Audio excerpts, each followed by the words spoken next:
All right. Well, here we are, guys, back on the Honest Pod for another week talking about something that I feel very passionate about. And I think all of you feel very passionate about it because I don't know about you, but growing up in church, John 3:16, of course, was like the memorized verse. But pretty close second was John 10:10. For the Lord, Mhm. the enemy has come to kill, steal, and destroy, but the Lord has come that you may have abundant life and have it to the full. And this was like, and I knew this verse and I loved this verse. I mean, it made me scared of the devil. And then it made me think, I want what God is talking about here, but I'm going to be real honest with you. I had no idea how. Like I had no concept. I don't even know what I really thought abundant life was for a really long time. I think I thought it was like, you're going to be happy all the time and nothing bad's going to happen and you're going to have a lot of money. And like that was kind of the concepts in my little brain that I had that I carried all the way into adulthood. And then I realized no matter how much I quote unquote did for God, this elusive abundant life was not happening. It was not whatever it was supposed to be. It didn't feel like it was happening. And so that's why we want to have these conversations today. And I told you guys that I wanted to bring on a few of my friends because when I think of certain pillars in the process to really becoming free and fully alive, there's certain pillars. And one of them is around really what does it mean to connect to God? And when I thought about connection to God, literally, I think about Lisa Whittle. And that's who I have today, Miss Lisa Whittle. Welcome to the podcast. Well, I am so thrilled to be here. I'm always thrilled to be anywhere with you, but that's quite an honor to be thought of in that vein. Well, it's true. I don't say anything I don't mean. So I know that's that. This is the Honest Pod. My word.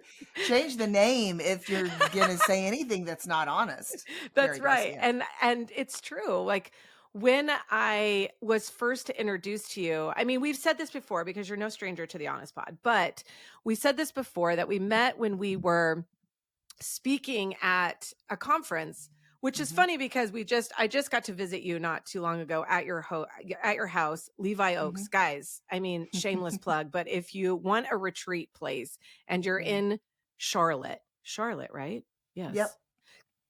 This place is so pretty and it's got this beautiful Airbnb. Anyway, so she let me stay there. We got to talk and we were talking a little bit more about what it was like to me. And it's very interesting because when you are in the realm of work that we do, you sit in a lot of green rooms. Mhm. And sometimes those green rooms are weird and sometimes they're delightful and sometimes you're ambivalent about it. And this time I was a little bit ambivalent and we got to talk a little bit about this. This was a long time ago. So this was when I was kind of starting to speak a lot more and I wasn't in as many green rooms. And so I got to sit with you and I was like, okay, this lady's like, she's very spiritual. She's very smart and very spiritual.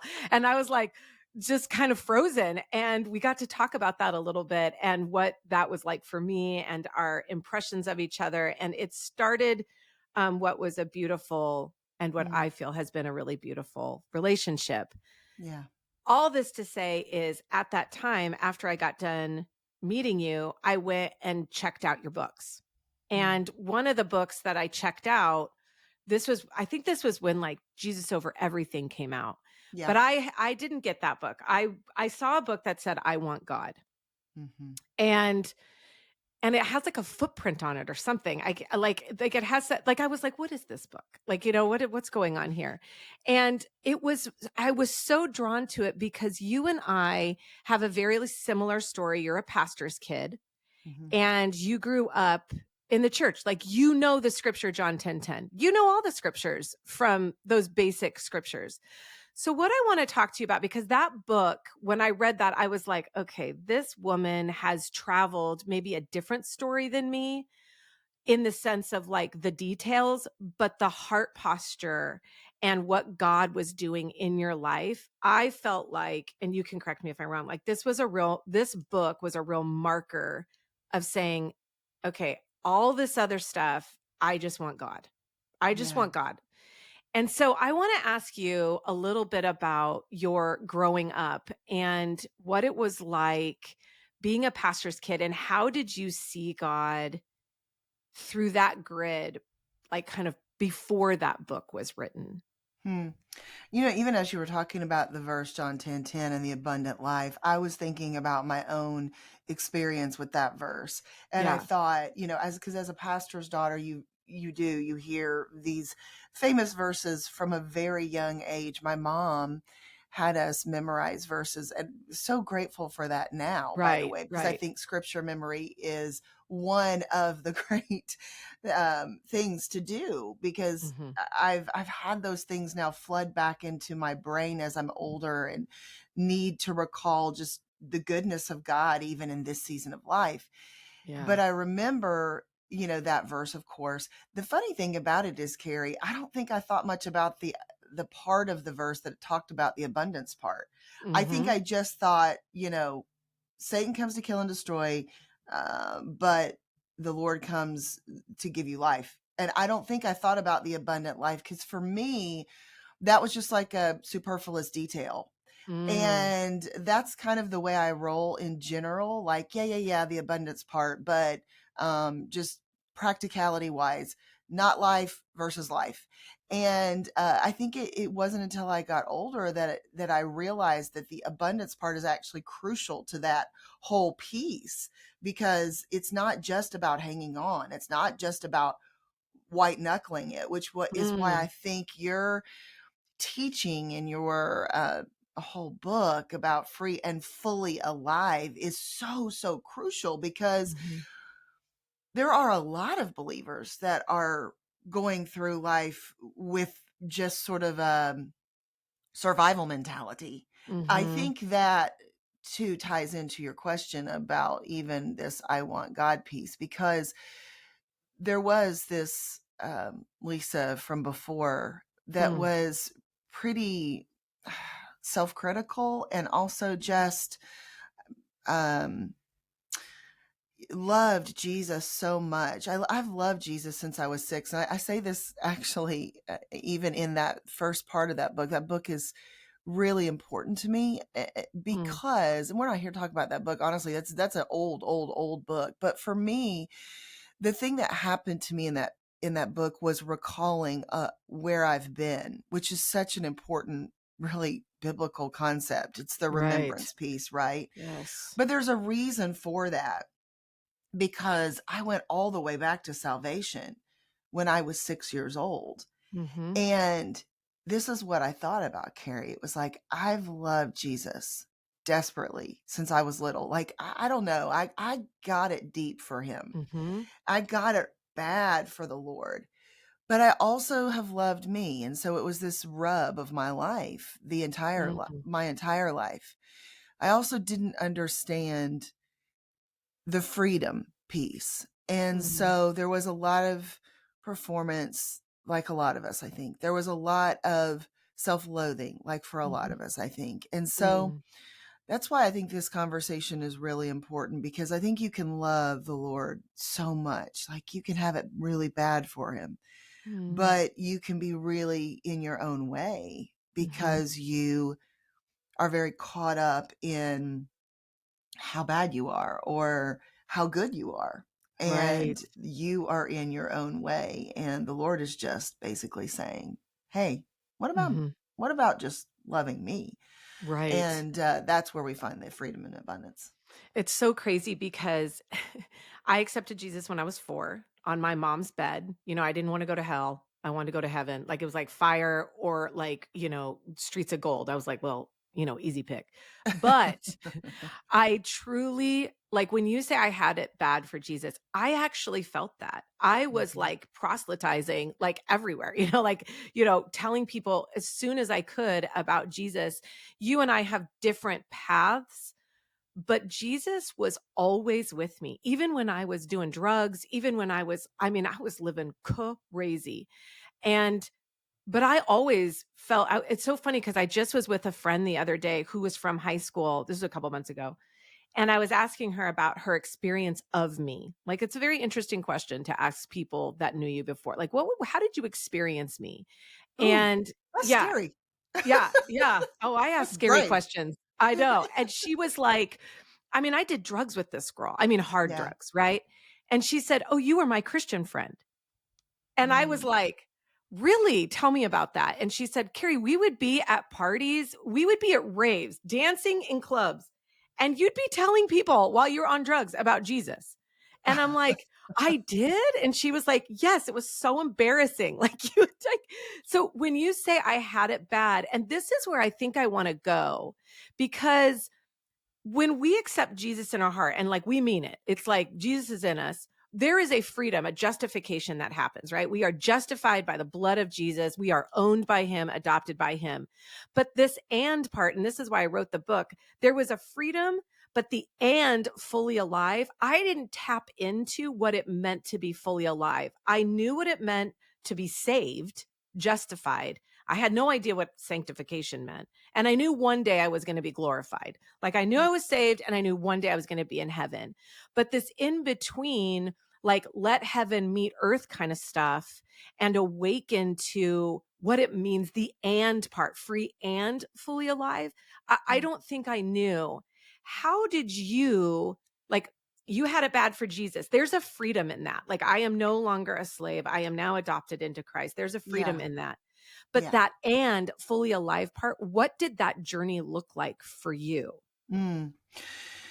Yeah, that's a good question. Well, that took some breaking down to break out and to Mm, break free. So, it's kind of it might sound old-fashioned and it might sound uncomfortable and mhm, inconvenient. mhm, And I think it requires that sometimes, maybe all the time to some degree. Um, I remember it very vividly because it really was like a marker for me. It was kind of a before and after. There was a moment where, and here's how I call it. Here's how I frame it. mhm, I think before the time and the moment where I said, "Okay, God, I'm going to walk in a different level of aliveness." The Lord had always what I call messed with me. So it was like, call it conviction, call it whatever, but mhm, it was like I could feel him messing with my spirit like this is a place that you need to work on, Lisa. This is mm, one of those areas that we need to address. And I would address it a little or I would not address it at all. And so I really felt like the Lord was saying, "Are you going to do that once and for all? Are you going mm, not that it's a one and done, right? Because I still have many things, even pieces of those things that I need to work on, but are we going to look at it? Are you going to be willing to be brave enough to look at it?" And mm. I really felt like in my spirit it was, okay, the Lord's messing with me. I'm going to let him mess with me in this. And Yeah, so we went dark. What I mean by that is I went dark. I didn't write anymore for a while. I didn't try to inspire anyone else. And when that's your job, right. so fill in the blank, whatever it is you do. And I understand there's financial concerns and all of those things, but when I tell you it cost me, it did cost me. I mean, I just released a book. When you release a book, you're supposed to talk about it. Mhm, And it wasn't I Want God, it was another book. It was there, mhm. I was supposed to be talking about promoting it, but it came to the point where it was like, how much do I want to be alive? How much do I want to be Wow, fully alive? And wow. am I willing to even do those things that will cost me something? Because everything has a price, Yep. but also not being fully alive has a price. And I've Mhm, lived with that price tag. mhm, So, we did work. We did work on the floor of my office. We did work while I was, being a mom of these little kids and I would drive them places. The Lord would speak to me and things like mm, that, because it's amazing what happens, Karrie, when you actually surrender and say, "Okay, Lord, whatever you want to do, I'm letting go of this." And so mhm. if that sounds a little clunky, it is, because I don't think there's a perfect science. I wish I could give you a step one, two, three. All I Sure. know is that there has to be a turn where you say, it's not enough to just recognize what I need to work on, the places that the Mhm. Lord is messing with me, convicting me, but I just keep pushing that aside. I want to be Mhm. fully alive, and I'll do the work to do it. Meaning for me, it was to stop inspiring everybody else, Mhm. stop sharing everything else, but really go dark and let God deal with me. Hey, Tori Hine here, and on behalf of Freedom Movement, I have a special invitation just for you. We are hosting an online training on July 29th called Reclaim Your Story. It's a 5-hour live interactive coaching event designed to help you engage your story and understand the physical and the psychological effects of your beliefs and your behaviors so that you can reclaim the God-given story that you were meant to live. Check out all the information that you need in the link in the show notes below. This is going to be a transformative time together, and we cannot wait to see you there. The what I get from you constantly is there has been a trajectory shift from, like, I hear you say this a lot, and I get the privilege of actually getting to be your friend behind the scenes, which has been such an honor. But it has moved from, I do for Jesus to I need Jesus. Like, there is an undercurrent. Now, you still work, obviously. You still create books, you still do the things, but and I didn't know you before, I know you now. But you get to know somebody when you read their books, like you do, especially when you go read some of their older ones. Like, you're like, oh, okay, there's been a journey and a progression here of who you've become. And it was like this turning point for you. It seemed to be there was this turning point for you of, like you said, I had to go dark. There was like a clear fork in the road. Like, you've loved Jesus, that's not been the problem. It has been the mindset of, am I going to continue to do for Jesus and pour out from this place, or am I just going to need Jesus and want him over everything? And if that's the case, then my life falls into line with that, rather than that the doing dictates how I want Jesus. Do you understand what I'm saying? Yes, because at a certain point, Carrie, for all of us, it's going to become necessary. It's going to become survival. Like, I wish I could say that was a spiritual awakening. And so I was like, I am struck by this beam of light. And what I Sure. realize is I need to want God the most. And then all of these other things will happen. It didn't happen like that. Right. What happened was I literally thought, if something doesn't change, I won't I'll be a shell of myself. If something Mm, doesn't change, I won't be able to do this anymore. Like, I was gonna quit everything because I couldn't do it. I couldn't make mm. sense of it. I was being eaten alive by this idea of wanting to be popular and wanting to be Yes. known and wanting to Yes. keep up with everybody, and wanting to have my control and wanting God to make sense. And I was in the Mm, place of extreme neediness, Carrie. It wasn't I was so spiritual. Please hear me say this. It mhm. wasn't that I had gotten this great insight from God. I wish those things were the game changers, and maybe for somebody more spiritual than me, they are. But I think what happens much more often is Yes. we are at the bottom of the barrel. I Mhm. mean, it's it's the relationship of reliance that we were created to have from the beginning. And I talk Mhm. about this, and God knows it. When God breathed into Adam, he breathed his ruach, his spirit, right? Yes. And man became nephesh, a living soul. It created in that moment a relationship of reliance. Listen, I don't like to rely on anyone. You Right. could ask my husband of 28 years. You know what our biggest problem has been since day one? Will Lisa be able to be vulnerable? That's one of our biggest problems, right? Will Lisa Mhm. be able to have a partner in life? Like, I'm such a wild independent. Right. It translates into my relationship with God.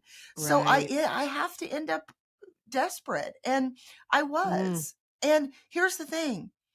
I knew that if I didn't break my need to be popular in Wow. this world, that I would never have a voice. Hmm. I would never have a ministry. I would never have influence. I knew, Karrie, that one or the other would win, and that Hmm. I would either spend my life wanting so desperately to be popular, or I would spend my life wanting God. And in that, it would drive the messages that I spoke, the ways that I carried myself, the things I was willing to fight for, the things that I would not put up with, and it would change everything. And it did. Yeah, so good. What do you think that when the world, and when I say the world, I'm even talking about the Christian world. I'm just saying it all. What do you think that how do you think they define, if that's not the case, I'm in desperate need of God. And I love what you said, like it wasn't like this like, oh Jesus, it was like I'm sick of myself. Like I don't know, I'm Yes. sick of myself. And that I Yes. have just so been there like, ugh, if I have to take another selfie or do another, like I'm just sick of myself. And not because I hate myself, but although there was part of that, but this, I'm just kind of sick of myself. What would you say the world's definition, even under the guides of Christianity and, success for fully alive life? What has been the counterfeit to that, even in the Christian world, of saying this is what a fully alive life looks like for Hmm. Jesus? Hmm. Like, what would you say that has been, or what you've noticed? What culture says that's counter to that? Yeah, yeah, Mm. like, what I mean, because I The think do there's it a your narrative. Yeah, there's a narrative in Christianity. Let's just even take Christianity, because most of the people that listen to this are believers. So, in Christianity, there is a false, counterfeit, Yeah. fully alive life, I think. Yeah. And I'd be curious, what do you see that being that has been the lure away from the true definition, which we'll get to in a minute? I think it's the do it yourself life. I think it's the you are enough life, the Mhm. you are cute life, the you've got this life. And Mhm. listen, I am a strong woman. I love, on one level, all of those messages. I Right. think they are fantastic when you have the help of the Holy Spirit Right. and you understand your place. Mm. I think that we're so loved by our creator and wildly gifted, but I know my place. Like Mm. I know that all of that has an expiration point. Mhm. And I know that with under the leadership of the Holy Spirit, there is nothing that is impossible. But I Mhm. also know that without him, I will crash and burn. So Mhm. I think the counterfeit to the fully alive life is um, just get by, Mhm. numb out. It's Yes. this is an adequate life. Like, Mhm. live an adequate life or live a settled in life. It's Right. okay as long as you make it, as long as you punch the clock. And it's never enough. We know that. It's Mm-mm. never enough. It never feels good. And so that's why we continue to have to up the ante. Why do you think, you know, we continue to have to shock ourselves or have to get a little wilder or have to add a little more spice in, because Mhm. it's never full enough, Karrie. Right. We're never fully alive. We're never fully free. So Right. we have to add some spice, you know. And Right. so what a desperate way to live. It's Ugh. it is the worst way to live. And so, when you constantly got to get another high, got to get another hit. And I'm not talking about just drugs, I'm talking No. about Right. whatever drug of choice it is. Mhm. Boy, that's a desperate way to live. So that's the world's answer. Mhm. And we know that the fullness, that the abundance, that all of those things, they only come through Christ. I have no confidence in anyone else, including myself, Right. to bring me that kind of fullness. And I don't care whether it is because I want to live happy and joyful, or because I don't want to live, so overcome by my grief. The fullness of Mhm. Christ is the answer to both. Right. Right. So good. And I think that's the tension too, because for it feels like the fully alive life, to be really fully alive, that there is an enticement to what fame or, getting those likes, it Mm. feeds something instantly. Like there's an instant Dopamines. yeah, it's an instant gratification of going like, oh, that feels good. In the book, I call it the behavior modifications, the cycle of false freedom, this thing that we get, and it Yes. does work for a minute. Like Totally. that's what Totally works. happens. It Yep. and it's like, oh, okay. But the problem is, like you said, you're never full enough. Like No. it's just constantly, it's like there's holes in the bottom of the bucket and you put something in it and it just goes out and it's exhausting. And I see Yes. so many of our friends, I see so many people around just exhausted, all in the name of Jesus. Yes. Yes. It's interesting. Oh gosh, I'm going to butcher it. Let me get this real quick. Mm-hmm. Hopefully you'll edit this part out. I was, I this is going to be so crazy because you'll be like, this is what an obscure book of the Bible. But I remember studying the book of Haggai a couple Mm-hmm. of years ago. I'm always in these random Old Testament books, I'm but I with you, girl. I remember, love it. I remember coming across this passage and I thought, this is when you said holes in the bottom of the bucket. I remember studying this just obscure message where it talks about how we are putting things in our pocket, then our pockets are full of holes. Wow. And it was so interesting because I thought, what a word picture of how we are in this actual world where, we're putting money in our pockets, we're putting, fame in our pockets, and yet Mm-hmm. our pockets are full of holes, right? Yes. So it's falling actually through our pockets. Yeah. And it is that idea of exactly what you said, which I think is what is so confusing. And of course, we know that the enemy wants us to feel confused by all of these Mm-hmm. things, Mm-hmm. is the fact that we get this temporary moment where we are filled to some degree. And Yeah. so we become satisfied for a moment. And what I want people to hear, and I love, one of the reasons I love the title of your book, Fully Alive, is the idea that, one, you don't have to settle for a quick fix. And I think Mm. that's really important for people to understand. Right. I do think the John 10:10 piece is so important, that it isn't just a life that you're offered by the Lord, Mm-hmm. but you Right. are offered the abundant life. And Mm-hmm. I guess I would hope and maybe ask and implore people to say, don't stop at life, but Mm. say, what is the abundant piece here that I'm missing? Because we got a lot of zombies walking around in this world. And I don't Girl, mean come on. figuratively. I mean, That's right. like, Right. we're like human zombies, friend, Right. that are walking around and we're like, here's another day. Well, just living the dream. How Mm. often do you hear people say just another day in paradise? Right. And we are just not the people that I think God intended us to be. Listen, I live in the real world, man. I know Mm-hmm. how hard it is. I got to pay bills. I got Mm-hmm. problems with family. I mean, we all do. Right. And yet, there is a measure. Now, we're not going to be fully whole until we get to heaven. We know that. But there's a This is measure true. of Yep. wholeness we can have on earth. You know why we know? Because we know that you can have the fruit of the Spirit: love, joy, peace, patience, all of those things. Those are things that it doesn't say in the Bible are ours in heaven. Those are Mm-hmm. things that we can experience here on earth. They're And our so, inheritance. right. So, do we Mm-hmm. have peace? Mm-hmm. Do we have patience? Do we have hope? All of these things. And so, if we don't, let's search a little bit and say, why don't we have those things? And you unpack those so beautifully in the book.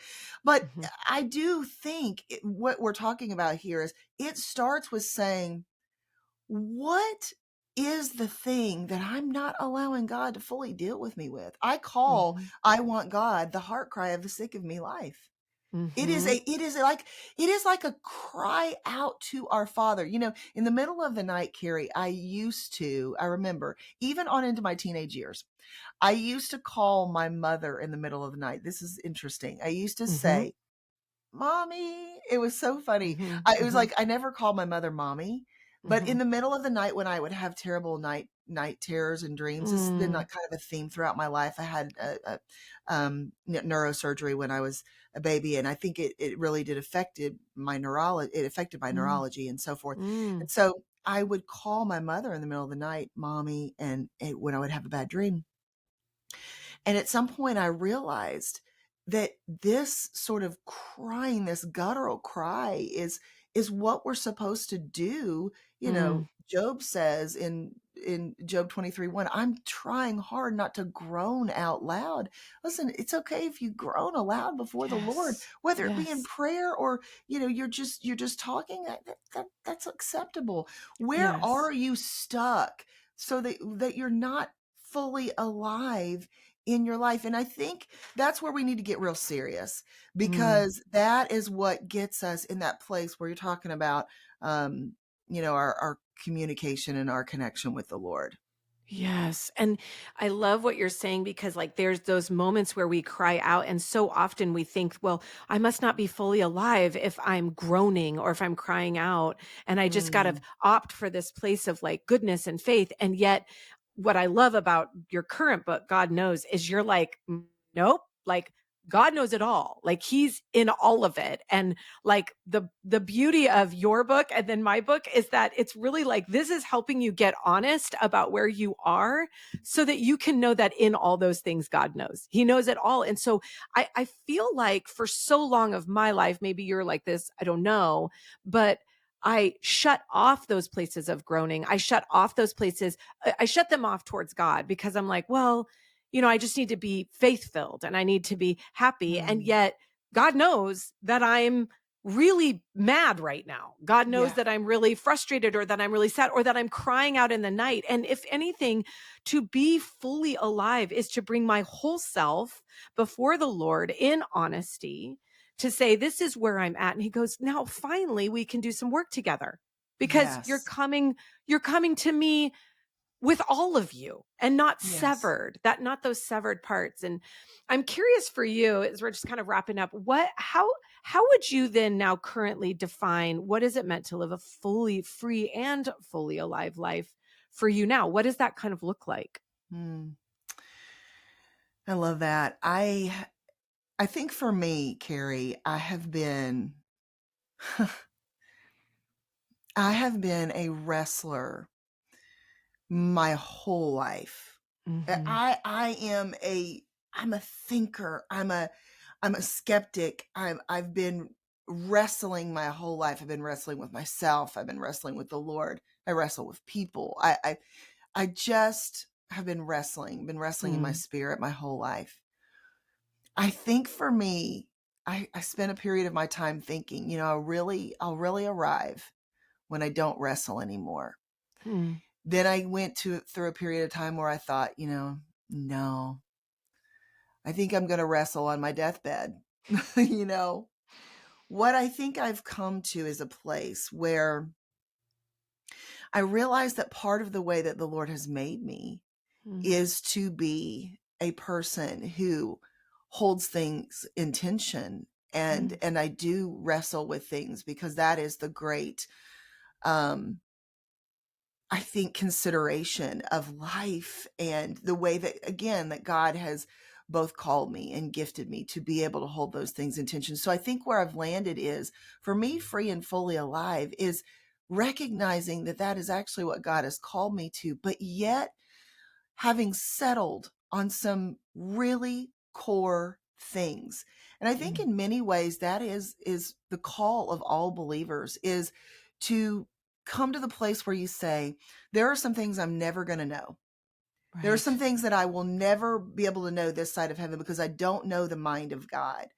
There are some things that I'm always going to probably wrestle with, and that's okay, because I'm a human and I wear flesh. Yes. There are some places that I am going to settle on, because it is good for my soul. Not that God needs me to, not that God needs me to not, you know, ever question this or that or the other, but a lifestyle of endless questioning Mm, just takes a toll on your soul, because there are some mm. things you need to settle on in your spirit. And Yeah. so I've come to a place where I say, these are the things that I've settled on. I'm so grateful because my spirit is so well with them. And Mm, then there are some other things that I think I'll probably wrestle with the rest of my life, and that's okay, because the Lord and I both know that. But mhm. I'm free and fully alive in my spirit, because the Lord and I have done the big pieces of work that we need to do. And I Mhm. feel free in the way the Lord's gifted me and my personality and all of those things to be who God has called me to be. So I think it Right. is a both and. I think it's Mhm. living in that tension, but I think it's also knowing my place. I think it's very Yes. important to know our place. Yeah, Yes. with the Oh, it's Lord. so good. What I love about you is your ability to question. It's actually one of your greatest strengths, because it's out of that that you help us navigate our own questions. You are the one that will search and look. I mean, we have had voice text back and forth over one particular subject, and we're just like wrestling it out and figuring it out. It's truly what I love about you, because you, in my opinion, you never come that you've arrived. You're always like, well, wait a minute. What does this have to say? What is this?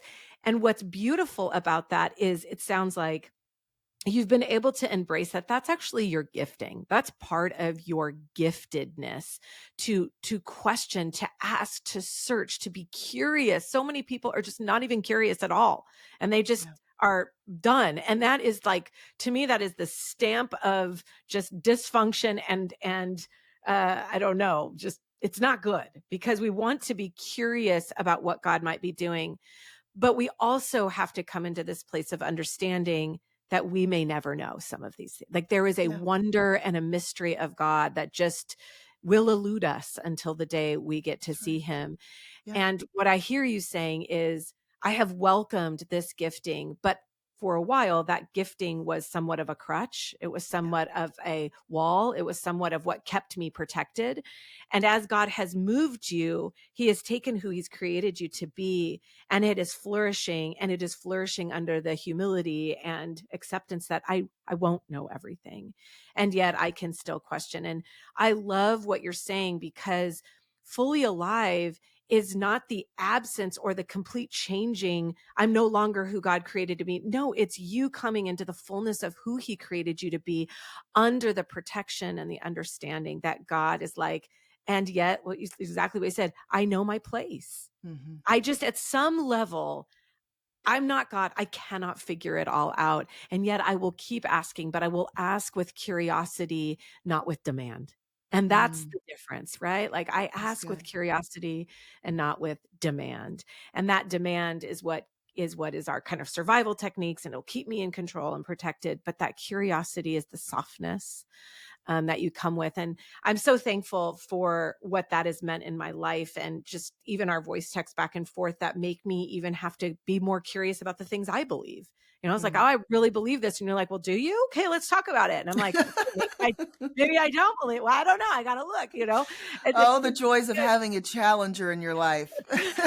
I just love it. I love it, because at the end of the day, I know that you're for me, and Yeah. that you're for God, and Mm, and I'm for you. And those are the yeah. things that, to live a fully alive life is to allow yourself to be in spaces with people that do challenge you and know that they love you, Yeah.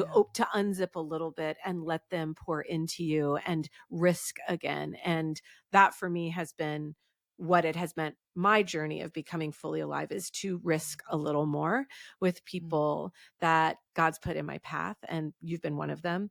Gosh, mm, I'm just so thankful for your many, many words that you have put on paper, that you have wrestled out for us to be able to gain and glean from. That is your legacy, my friend, mm, of your wrestled out questions put on paper. So for those of us that are wrestling, I just want God. Is Jesus over everything? Wait, does God know my pain? Does he know my heart? Does he know my anger? Does he know my, it's those in the pages of these books that you've written that is helping us pave the pathway to our own fully alive life. So thank you for your commitment to your curiosity.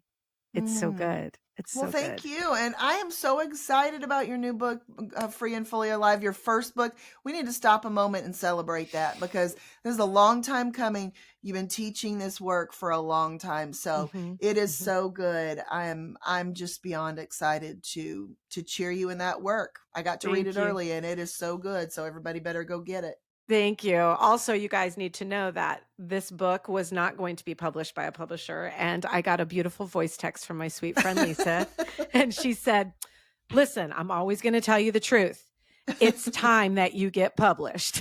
And I was like, really? I don't know. And I'm not even kidding. That week, my agent reached out to me and was like, and I never had met her. And she was like, man, I've been reading your stuff. Would you want to be published? And it was just like, man, let those people speak into your life, Lisa. You've been one of them.